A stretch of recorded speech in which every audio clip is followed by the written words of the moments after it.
Welcome, Alan. Why Salon? That means welcome. And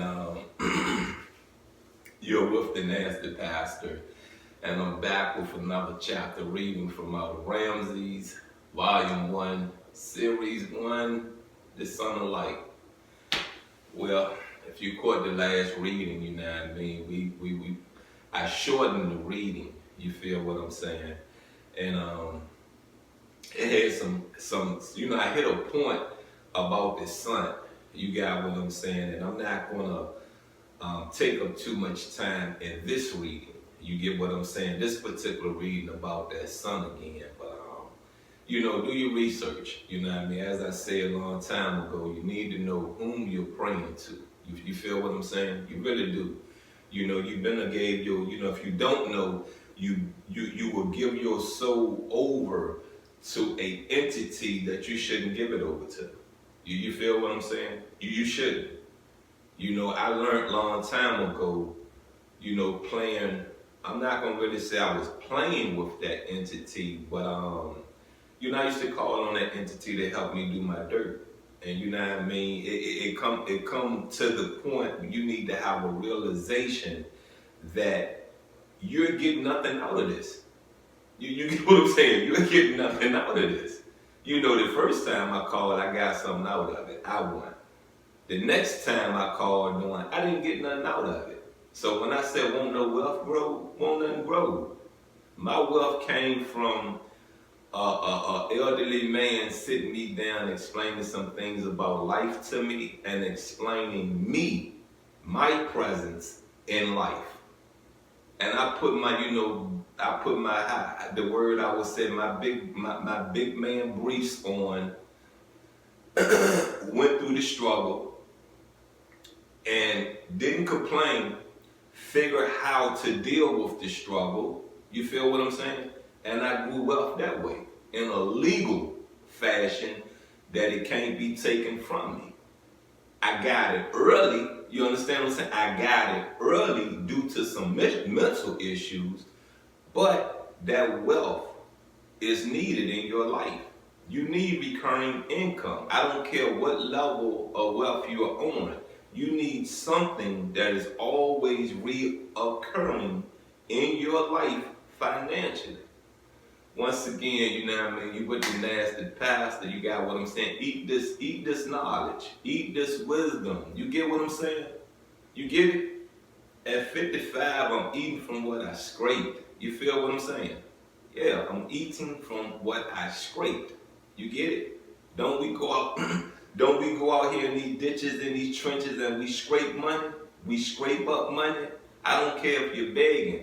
I don't care if you're doing something illegal. I don't care if you're doing it legally. We're scraping it. We digging it. We're ditch diggers. You understand me? That ain't just for putting a dead body in it. You get it? Let's get into this reading.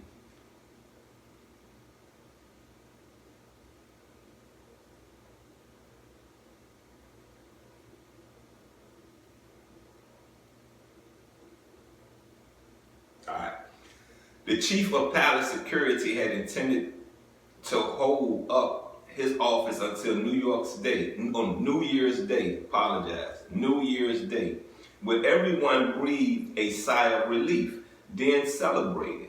Now let me pause for a minute because it's a period right there, but let me pause for a minute. Now I don't know if you have done it yet, but I haven't done it yet, and I haven't jotted it down, but I'm gonna make sure after this reading I jot it down, put it on my wall to research why the calendar changed. There was in those days before Christ, in those days of Ramses, there was 12 months of only 30 days in each month.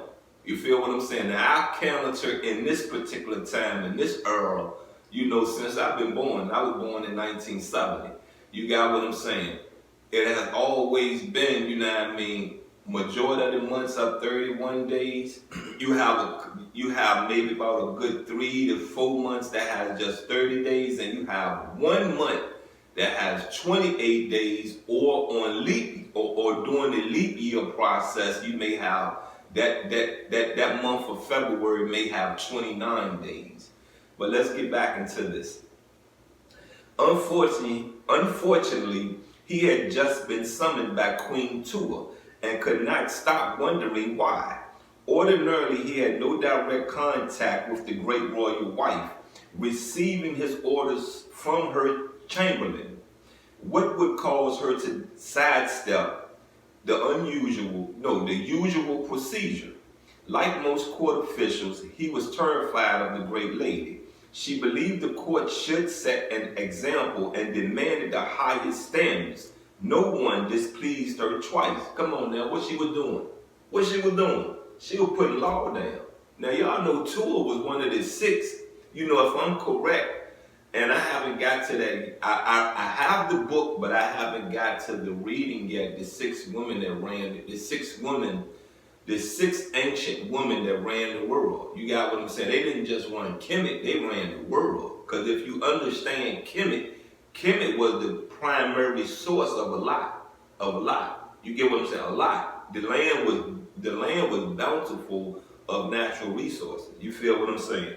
A lot of direction in the world came out of Kemet. Let's get back into this.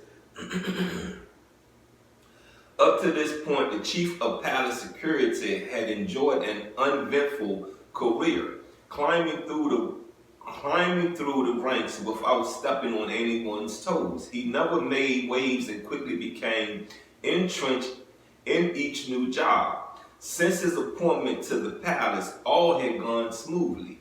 Until today, had one of his underlings been spreading lies about him, eyeing his job. Was someone close to the royal family out to ruin him? What charges could have been leveled against him? The questions plagued him. Before long, he had a full-blown migraine. Now I say this to you, you know what I mean? You know, a job can make you give you a headache. You know, your woman, your man, your spouse, your kids can give you a headache. You feel what I'm saying? Shouldn't have to go through it, but we do, right? Right? So as I say to you once again, what Tua in there doing? What's she doing? She getting it straight. You got what I'm saying? And it shows that if they want this man out of the position he's in, that he's what? He's lacking. You get me? He's lacking. You know, I say this to you, you know what I mean? That dynasty, that particular era of our dynasty, of our legacy, it's a lot of how to say this? It's a lot of divided emotions, divided answers, divided feelings, where emotions and feelings will be the same, but it's divided feelings about that family. You feel what I'm saying? Some may say they did it right. Some may say they didn't do it right.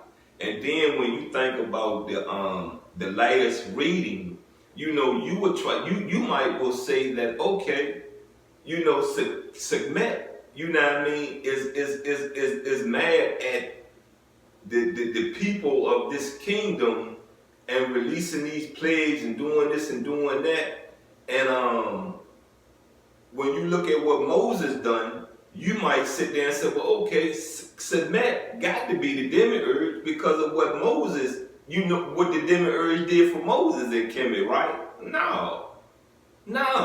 Please don't look at it that way. Please don't look at it that way. You get me? Please. Because if there was things going on in Kemet, get me? In Kemet, because they prayed to Ra. You feel what I'm saying? If there was things going on in Kemet where that Sekhmet was already releasing plagues upon this particular era of our dynasty, then it was off track in a way, right? The devil was already pissed because of what? Man was not worshiping the sun. You feel what I'm saying? That sun. But then when you look at the story of Moses, you can sit there and you can say, well, okay, Sekhmet is the demiurge, right? You could use it that way and put some trickery in it, right? Right? Come on now. Can you not? Yeah, you can. You feel what I'm saying? But what it shows me is this right here. This is what it shows me, and this is the point. I need you to re-educate yourself. I need you to flip your brain back around. I need you to sit in a corner, put your thumb in your mouth, and realize you are not thinking. You understand what I'm saying? Yeah, put your thumb in your mouth, man or woman. You're not thinking. You understand me? You're not. You get it? That dynasty did so much wrong to the Jewish culture. You feel me? It was very inhumane what they was doing. You understand me? We at the beginning of this young man, Ramses II, life. You feel me? So it was off track anyway. There was things so wrong going on in Kemet that the devil said, I don't have control anymore.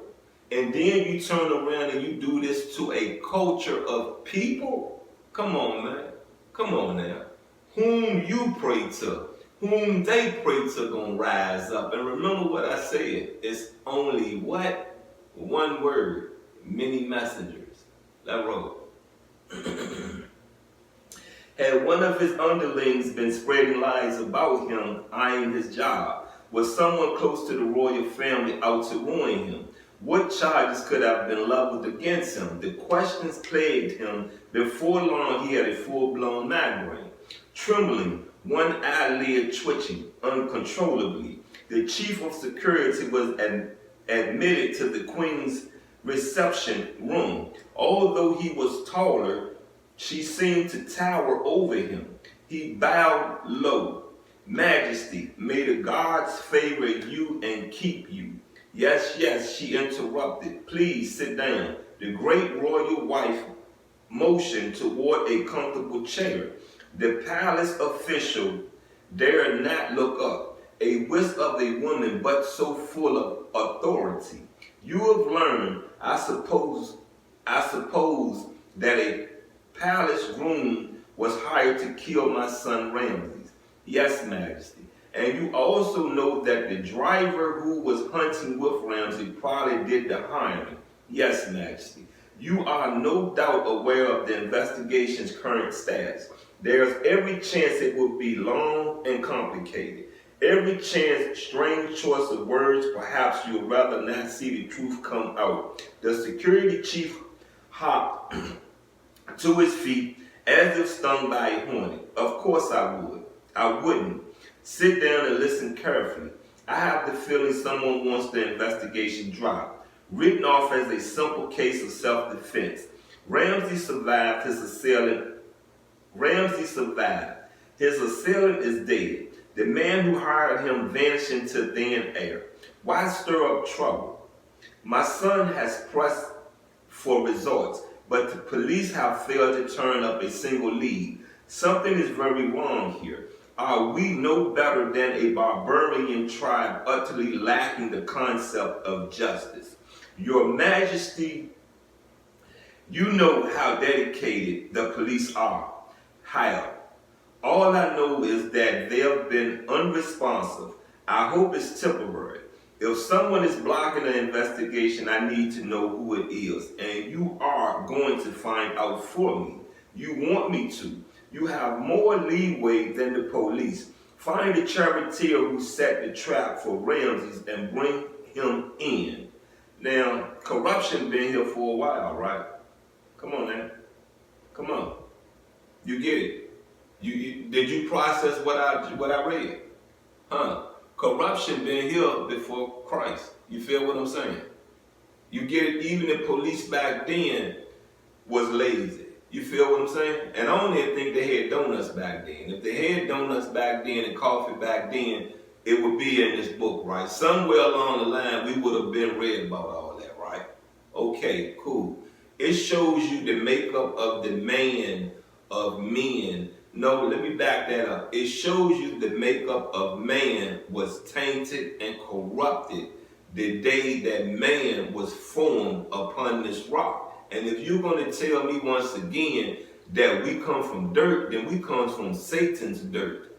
Satan is the most corruptive, evil entity that came from the demiurge. You feel me? You get me now? Wake up and fight everything that you're going through. When I tell you whom you pray to not gonna put nothing on you that you can't handle, not gonna do it. Not gonna do it. This is a test. You're gonna be tested till the day you're called home, and I mean your heart stop. When your heart stop, you're dead. If your heart's still moving, you could be mentally dead and still be alive. You get me? You get it? You know, it's something I say in my lyrics, you know what I mean? It's some bars I put in my lyrics that says, I've been read what Psalms fed. Revelation said you could be alive but dead. If you brain dead, come on now. You can't think, you can't do nothing, right? But your heart's still breathing. You alive, but you dead, right? Cool. Look, you been with the nasty pastor. The water good, you know what I mean? The water refreshing. But you been with the nasty pastor, I'm out, and I love you.